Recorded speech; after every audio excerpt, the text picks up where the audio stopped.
You are Locked On Phillies Postcast, part of Locked On Sports Philadelphia, on the Locked On Podcast Network. Your team every day.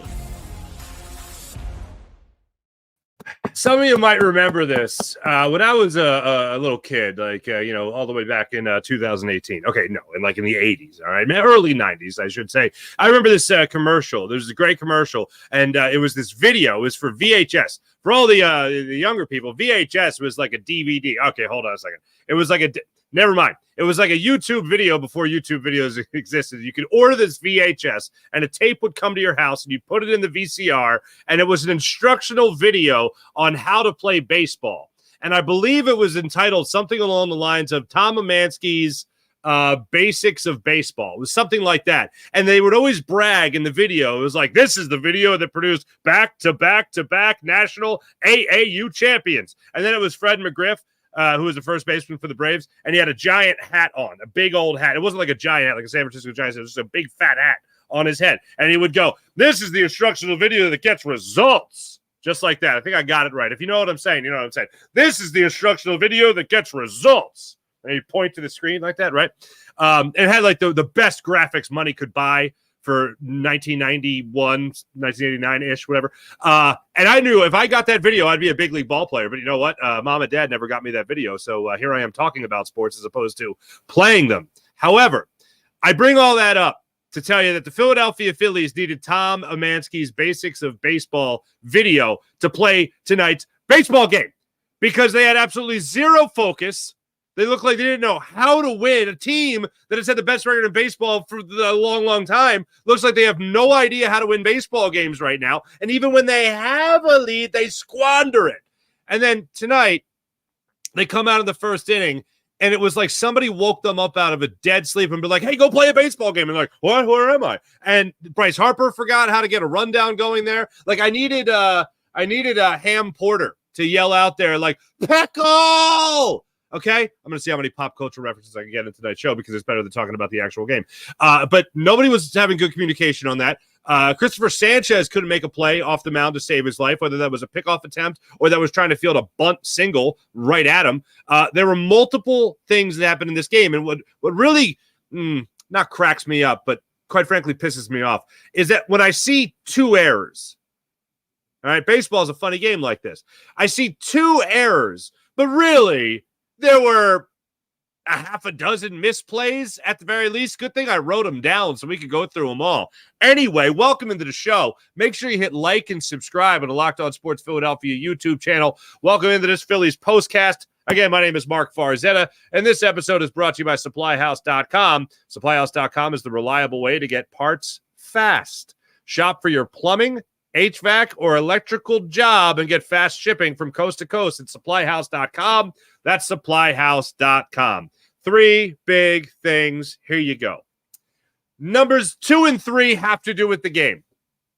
Number 1, to take a break from the game for a second, let's talk about the trade deadline, which, by the way, is coming up in 4 days. Really, 3 days, not including today. Phillies did make a move with the Baltimore Orioles. Sir Anthony Dominguez, gone. Christian Pache, gone. Just when I was learning to pronounce his name correctly, they go to the Baltimore Orioles in exchange for last year's All-Star last year and All-Star last year in the outfield, Austin Hayes. What does Austin Hayes bring to the plate? Literally a guy that can hit left-handed pitching. You're not going to have a platoon situation in left field with Brandon Marsh. You're going to have a platoon situation in center field with Brandon Marsh and Johan Rojas. That's what you got going on here. I like the acquisition. It's not a huge move. I honestly was not expecting a huge move for the Phillies. Jason Stark said recently, I believe with the Mike Missinelli podcast, talked about how the Phillies are not going after the big fish. Forget about Brent Rooker. Forget about Luis Robert Jr. Forget about those guys. Forget about Mason Miller, who's punching things now. Forget about those guys. They're going after the little minnows. But those little minnows might be able to help out the big fish a little bit. If you could get a guy hitting down the bottom of the order that can crush left-handed pitching, then by all means, you bring that on down the aisle and you make sure that guy's coming in here and he is hitting hot off left-handed pitching. And that's what they're getting with Austin Hayes. I like the pickup. I don't love it. I don't think it's a huge game-changing move. But let's face it, I don't think this Phillies team needed that huge add. You want to talk about adding a back end of the bullpen type guy? I'm all ears. Love to see who the Phillies could be going after next. Whether that's Finnegan of the Nationals, whoever else it might be. Go get that guy that's going to help you at the back end of the bullpen. On that note, one thing, not in the big three, but just on that note real quick, Jose Alvarado, another scoreless inning for him, so it was good to see that for the Phils. As for Austin Hayes and what he brings to the table, as I mentioned, he's a right-handed bat, comes to the Phillies by way of the Orioles. All-star last year, some good numbers last year, 16 home runs at 275 with a 325 on base percentage. Not incredible numbers, but good numbers. This year, dragging behind a little bit, started off the season with wasn't a hamstring injury, with an injury. Basically, he's back. 63 games he's played in, 255 with a 316 on base percentage. Again, those numbers don't jump out to you. A lot of people could talk about the change of scenery scenario. I know people had their eyes on Randy Arozarena potentially coming to Philadelphia. I would have loved that as well. He went to the Mariners earlier today. So there's a bunch of things that we can look at now with the Phillies that they could have done, but Austin Hayes is still a good pickup for the Phils. You're talking about what he's been able to do against left-handed pitching this year versus right-handed pitching. This is what really jumps out.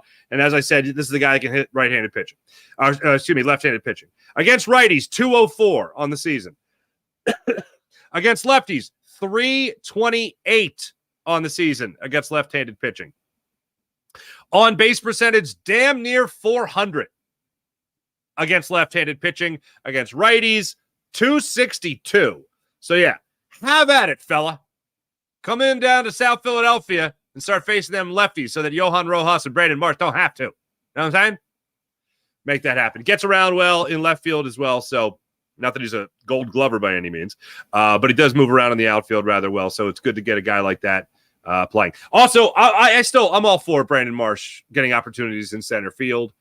If you're asking who's the better hitter, I think it's rather obvious between him and Johan Rojas. So yeah, I don't mind seeing Brandon Marsh in center field from time to time. We know Johan Rojas can play one hell of a center field as well. But biggest thing today is that the Phillies made an acquisition to help with the final push in the final 2 months of the season in August and September. Let me take a break right there. As I've been telling you guys, this is no blip on the radar anymore. This is they're still, 64 wins. They're still leading the majors in wins. And no. This is this is not, you don't have to reach to be concerned about the Phillies. Do you remember that series they had in Colorado and they dropped 2 or 3 to Colorado? You remember that? Then they went into San Francisco and they played terrible in San Francisco. Ever since that series, this team has been a just about 500 ball club. Since that Colorado series, which was all the way back in May, the Philadelphia Phillies, your beloved Philadelphia Phillies, in 52 games are 27-25. That's 2 games over 500. I've been breaking it down more recently to a smaller sample size of the last 35, 36 games. Really, since JT was put on the IL, and then since he's come back. But over the last 52 games, you're talking about a team that is 2 games over 500. So Austin Hayes is a nice acquisition. But the bigger impact is going to come twofold. One, when you get that back end of the bullpen type guy to help out Jeff Hoffman, especially now that you're going to be down an arm in Sir Anthony Dominguez. Not that we were putting him in the All-Star game anytime soon. But that's one thing. It's going to come in the form of a bullpen arm helping out those arms. The other way it's going to come through in terms of impact is that this lineup starts hitting again. And they start hitting again with consistency. Bryce Harper to have the night that he had tonight, that was rough. Trea Turner to have the night that he had tonight, that was rough. All that was very rough. But this team is not going to get back to form. Now, I mean, you make trades fine. until Bryce Harper, Nick Castellanos, Kyle Schwarber, Trea Turner again, all of a sudden, who now just lost tonight. And look, the home plate umpire was terrible. Was he sending a point a little bit earlier in the ball game? Rob Drake, I think, was the home plate umpire tonight. Rob Drake was the home plate umpire tonight. Was he possibly sending a message for Bryce Harper, airing his grievances after their last game there against the Twins? Possibly. Somebody wrote that to me on social media, and I said it did cross my mind because it was egregiously terrible. Like, it was almost like trying to make a point terrible. Bryson Stott striking out. We'll get to a lot of these calls, but Bryson Stott being called out and just throwing his hands up in the air like, what are you even looking at? Like, when Bryson Stott is really complaining, that's where you know you have a problem. Because that guy just never complains. And he had 3 hits tonight too, which is nice. But anyway, back to the game today. Back to acquisitions. Austin Hayes is a nice pickup. Go get it back into the bullpen, and then, hey, line up, start mashing again. We're all waiting for it. Because if you don't mash in this series, if you don't get the bats going in this series, and that Yankees series, and I know the Yankees are not playing great baseball right now, but oh my goodness gracious, if you face the Yankees and you don't hit, that's going to be a problem. It's going to be a very, very long series against the Yankees. So number 1, acquisitions for the deadline. Number 2, Little League Baseball. Let's get into it. First inning, Bryce Harper. Brain fart. We could call it a brain fart. They have the pickoff move on Martinez trying to steal second base. Christopher Sanchez has him dead to rights, and for whatever reason, Bryce Harper doesn't flip the ball to Bryson Stott. Christopher Sanchez, I looked at the replay of it. Christopher Sanchez was covering first base because when I first saw Bryce Harper not make the throw, did Christopher Sanchez not break for first? Did Harper not think that somebody was covering first base? So he's got Bryson Stott right in front of Martinez. All you got to do a little flip to Bryson Stott, tag, he's out, see you later. Or he runs it back to first base, and at worst, the runner doesn't advance. But instead, Bryce Harper doesn't flip it to Bryson Stott. Then he flips it to Trea Turner way too late, who looks shocked as all hell that he was going to get the ball in that situation. And Martinez ends up getting a stolen bag anyway. Cool, good, great, grand. Hopefully it won't come back to bite the Phillies in the old behind. Oh, wait, it came back to bite the Phillies in the old behind. Because what happened after that, Fry got the RBI base hit. Martinez scored 1-0 in favor of the Cleveland Guardians. Also in that first inning, this ended up not biting the Phillies in the behind because somehow Bryce Harper's spike grew a centimeter and stayed on the bag. So ball's hit to Trea Turner at short. He closes on it. Looked like he rushed a throw where he didn't have to rush it and made the throw at first base. Bryce Harper has to come off the bag to make the catch. He's ruled safe originally. Upon further review, the Phillies challenged it. Turns out Harper held the bag by some miracle, and they get out of that inning by only allowing 1 run and only 17 pitches for Christopher Sanchez in that first inning. Phillies get a leadoff walk in the first inning from Kyle Schwarber. They use none of it. Trea Turner fouls out. Bryce Harper pops out to first. Alec Boehm strikes out on a sinker right down the middle of the plate. Okay. Phillies are able to escape some stuff there in the second inning. Trea Turner had a throwing error in that inning. That came back to not bite him. Then in the third inning, Christopher Sanchez had a throwing error on a ground out from Martinez. Allows Martinez to get on base. That, fortunately, does not come back around to bite him in the butt. Fourth inning, this is where things get real fun. Jimenez leads things off with a bunt right between Sanchez and Stott, pretty much. Couldn't do anything about it. Freeman goes up there. He lines out to center field, so he got 1 away with a runner on first. Rocchio then steps up to the plate. He gets a single to center field, so now you got 2 runners on. Naylor gets a sack RBI down the first baseline. Christopher Sanchez, bad play here. I don't know what he is doing on this. To all the kids that watched the Tom Amansky VHS back in the day, okay? Or maybe the kids that found it on YouTube somewhere. This is not the right play to make. Christopher Sanchez's only play was not to go home on that situation. His only play was to try to record the second out of the inning at first base. Instead, what he did was he fielded the baseball, dribbling up the first base line, and gave a little lazy throw to home when JT Realmuto had no time to even swipe to make a tag. So there was no play at home. So now another run scores. All of a sudden, it's 2-1 in favor. 2-0 in favor of the Guardians. Then Martinez gets an RBI single to left field. Rocchio scores, and then they get out of it with Ramirez flying out to center field. Now it went from a 1-0 game to a 3-0 game. I really wish I could crack the code on what was going on in Christopher Sanchez's mind, but I just don't understand, because also he had another pickoff attempt where he overthrew Bryson Stott at second base. They had, was it Martinez? Forget who it was, but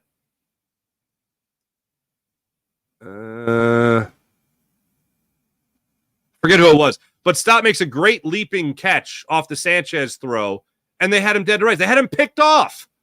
Sanchez is staring him down. Again, a left-handed pitcher staring at the runner on first, watches what he does, steps off, and then he almost throws it. He almost airmails it to Johan Rojas in center as opposed to Bryson Stott standing on second base. It doesn't make any sense. Doesn't make any sense. But yet here we are. I can take hitters going through slumps. That's baseball. I could take bullpen guys going through their lull. Jose Alvarado, I don't like it, but I understand it. I hate this phrase, but it was said all the time by Cliff Lee, and it's true. That's baseball. What I can't take is a lack of focus. I almost can't take a lack of focus almost as much as I can't take a lack of hustle. Like when guys are just not out there busting it down the first base line. And Bryce Harper would have been out either way at first base in the later innings there, but he was thrown out, whatever. He did not bust it out of the box. I don't like to see it, but there's bigger fish to fry as far as this game went. His hitting is what bothered me above everything else. But watching this game tonight and watching guys just, for the most part, look like they were hustling, but the focus just not being there when you're in a rut. Like, I'm not a high school Harry guy. I'm not about, flipping over a table to try to get somebody's attention. If you're Rob Thompson, I don't see him doing that. But we're getting dangerously close to some kind of closed door meeting here where somebody needs to say something, because this does not look like a focused ball club right now. They sure as heck don't look like a 64-win ball club either. That's not how you do it, kids. That's not how you do it. On a positive note. So acquisition, Austin Hayes, number 1. Number 2, playing like little leaguers. Number 3, hey, Bryson Stott. Way to be, fella. Phillies had 3 hits today. Or excuse me, Phillies had 6 hits today. You had 3 of them. Phillies had 1 run today. It was off your home run, your 7th home run of the season. I would love to see Bryson Stott. Would love to see Bryson Stott turn this season around. If he has a great end of July, which he's putting together, he's working on it. If he has a great run in August and helps carry the team as the guy to play consistently, and guys feed off of that, and then rolls into September and October, then we're forgetting about the first 3 months of the season, because all we're remembering is how he ended the season. Oh, everyone was really struggling. Remember that? Oh, everyone was struggling. Phillies really struggling in July after the All-Star break and in August, but Bryson Stott helped pull them out of it. That's how you say that in English. I would love to see it. He got the hit today.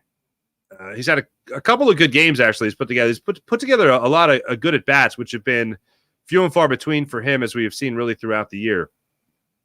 And if I go through Bryson Stott's at-bats, he was down 0-2 when he struck out in his first at-bat.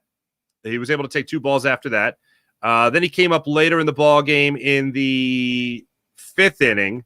That's when he got the home run, took a ball high and away. Then he got the home run 416 feet to right field off the top of the facing of the second deck in right field. Came up again in the 7th inning. He was down in the count 1-2. Came back on the 6th pitch of the at-bat in a 3-2 count. Delivered a splitter into right field for his second hit of the ball game. And then again in the 9th inning, wanted to get something going. Again, down in the count, 1-2. This time he got a cutter, and he put that down the left field line for a single for his 3rd hit of the ball game. That's the Bryson Stott that we have come to know and love over the years. Not the guy that we've been seeing the first 3 months of the season, but the guy right now looks a lot more familiar than the guy last year. So let's keep that going. So those are my three big things right there. The acquisition, playing like little leaguers, and then Bryson Stott going out there and having himself a day from the plate. So I love to see that. We'll be back in a second. I wanted to get your guys' take on this as well. Your Locked On Sports Philadelphia YouTube channel. Make sure you guys like and subscribe on Locked On Sports Philadelphia. That's Locked On Sports Philadelphia. This is your Locked On Phillies postcast. Back after this. Booking.com. Booking. This episode of Locked On Phillies postcast is brought to you by Booking.com. I just used Booking.com. To book a hotel stay down in Atlantic City tomorrow night. So, yes, unfortunately, no postcast tomorrow, just to remind you. I apologize. Got some things got to take care of. But I use Booking.com to get that hotel room. With summer travel heating up, especially for baseball season, it's time to explore those U.S. cities that you've always secretly wanted to learn a little bit more about. Yeah, I am talking about your rival cities as well. Just like I've used Booking.com to stay in Atlanta, in New York for Phillies Mets, of course. Going out to Chicago, got to see Wrigley.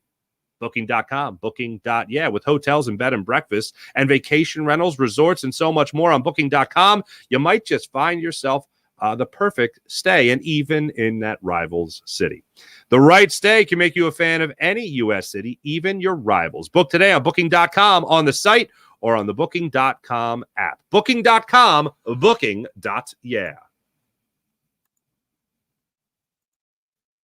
FanDuel.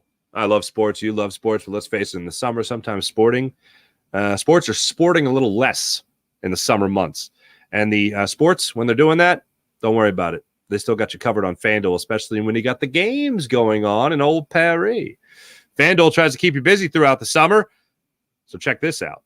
FanDuel is hooking up all customers. Now, this is usually when you hear, for all new customers, or no, all customers. FanDuel is hooking up all customers with a boost or a bonus daily. That's right. There's something for everyone every day, all summer long. So head over to FanDuel.com and start making the most of your summer. And plus, let's not forget about some futures bets with FanDuel. How about MVP in the National League? Right now, Shohei Ohtani going off at 650, minus 650. Bryce Harper is right after him at plus 750. Francisco Lindor is going off at plus 1,800.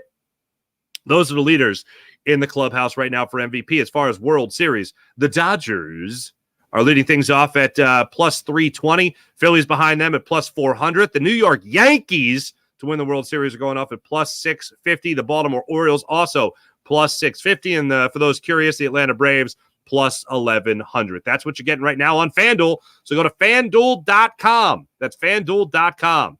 FanDuel, official sports betting partner of Major League Baseball. That's what we're looking at right there. Let's get to the chat check and see how you guys are feeling about this loss today, because I'm all up in my feels right now, unfortunately. Sir Sketchable. So now every day is NLCS Game 6. Dombrowski better shake some things up. Spurgeon King, no fight in the fighting Phils. Lose again. Tonight it was more of the layover Phils. Just lay over. Roll over. Just roll over. Let the jeering commence.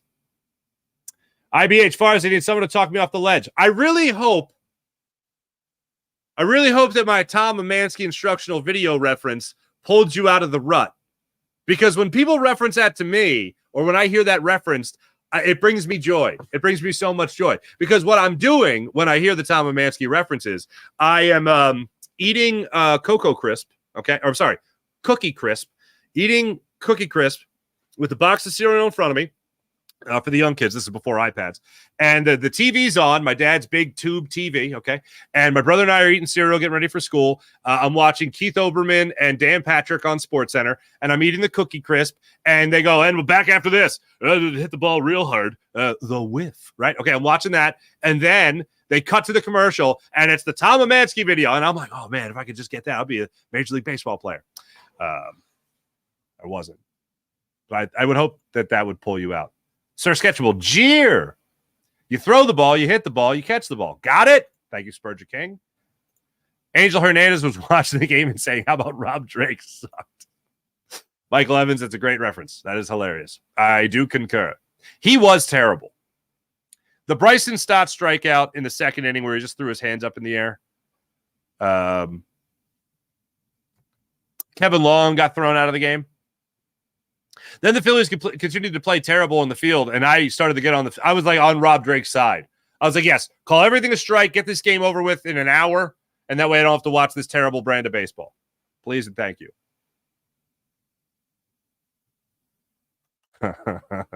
Henry Wendell, what's going on? Did I just watch the local second grade baseball team? Apparently.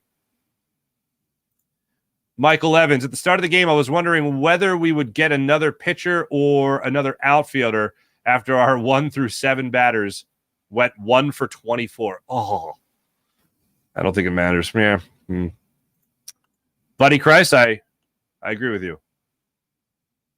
Fred McGriff was an underrated player. I thought he was always I always respected him. I thought he was a good ball player. He hit only like 493 home runs, something like that. So he came up real close to 500. But yeah, he was a hell of a ball player. 824 Baj, what's going on? I threw up in my mouth in the first as the Phillies pooed the bed. Best team in baseball? Looks like a bad little league team.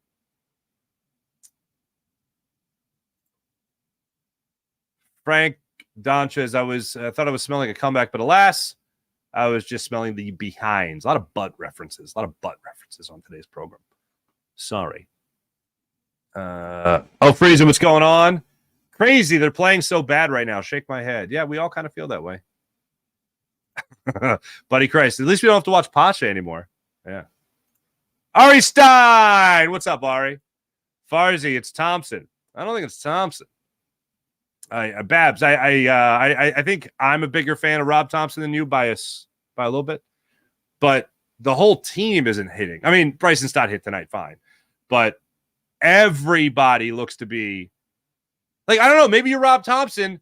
Maybe you realize this team's only 2 games over 500 in the last 52 games, and you go, all right, let's shake things up a little bit because we were playing below our standard. Buddy Christ, Farzi the pro, show at 6 a.m. and still gets animated at almost 10 p.m. Keep up the go. This is how I am. Slightly aided by espresso, but this is just this is my truest version of myself. Talking with you people. With you wonderful people. Babs, next year I would tell Harper that he's playing right field. Interesting. Spurgeon King. High school Harry. Nah, I'm more GED Jeffrey. Thank you. Ari Stein, this is exactly the right time of the season to have a slump. Builds character. Phillies will emerge stronger and plenty of time to get momentum for the postseason. If this was late August, it's a different story. Yeah, I would agree with that. Like, they were going to hit a wall at some point.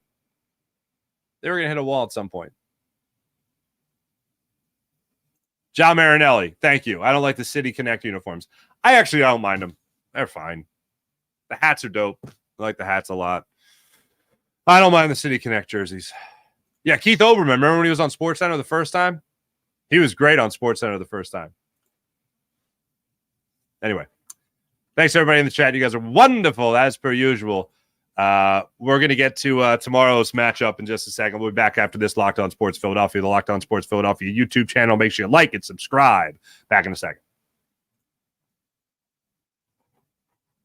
Supplyhouse.com. Get supplies from the site that's made for skilled trades. Supplyhouse.com. Supplyhouse.com is the reliable way to order plumbing, HVAC, and electrical products online. Their easy-to-use website is packed with helpful resources and the latest product info to help get the job done right. Shop a complete inventory, over 200,000 parts from over 400 of the top brands, and get your order delivered right to your door with fast and free shipping coast to coast. Need help with an order? Get expert support and industry-leading service from the friendliest folks in the business and talk to a real person every time. Pros in the skilled trades can get a competitive edge by joining Supplyhouse.com's free Trade Master program. Every Trade Master gets access to dedicated phone line, free shipping, and discounts on every order. Join the thousands of trade pros already benefiting from a free membership at supplyhouse.com/TM and order plumbing, HVAC, and electrical supplies from anywhere with just a few clicks at supplyhouse.com. That's supplyhouse.com. Hey, the Phillies will be back at it tomorrow. That's exciting. Hopefully they won't be bad at baseball tomorrow. 6:05 start time, a little bit earlier. They'll look to, again, avoid matching their season-long losing streak of 3 consecutive losses. And for the second straight day, they'll go against a former Philly. They face Ben Lively tonight. He had their number. Tomorrow night, they'll face Carlos Carrasco. He'll go against Tyler Phillips. Carrasco not having himself a strong year. 3-8 on the season with a 5.32 ERA. He is now 37 years old. He is coming off a 5 1/3, 6 earned run performance against the Detroit Tigers. In case you missed it, the Tigers are terrible at baseball, and he gave up 6 runs to them. Only gave up 1 home run in that, struck out 6 through 5 1/3. Off the top of my head, I want to say Carlos Carrasco was traded for Cliff Lee. Was he part of the Cliff Lee deal?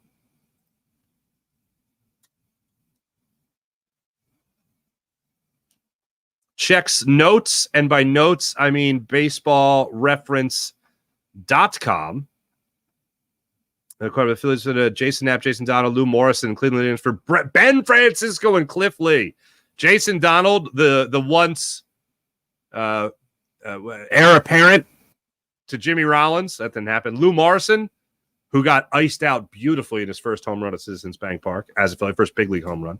But yeah, those guys didn't amount to anything. But Carlos Carrasco's put together a nice little career for himself. Anyway, he comes in at 3-8 on the season with a 5.32 ERA.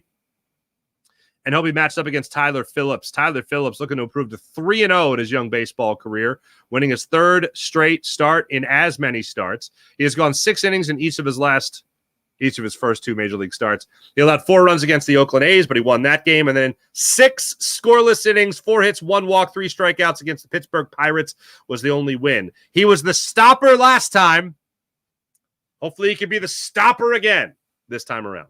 Thanks for watching. Thanks for listening. You guys are great as per usual. Hit like and subscribe on the Locked On Sports Philadelphia YouTube channel. That's like and subscribe. One more time. No show, no postcast tomorrow. I can't do it. Connor couldn't do it either. So no postcast tomorrow. I'll be back with you guys Sunday, though. So make sure you guys are right there on Sunday. And I will be here talking about your Philadelphia Phillies, hopefully being on the verge of winning a series against the Cleveland Guardians. The Sunday game is at 1:35, as per usual.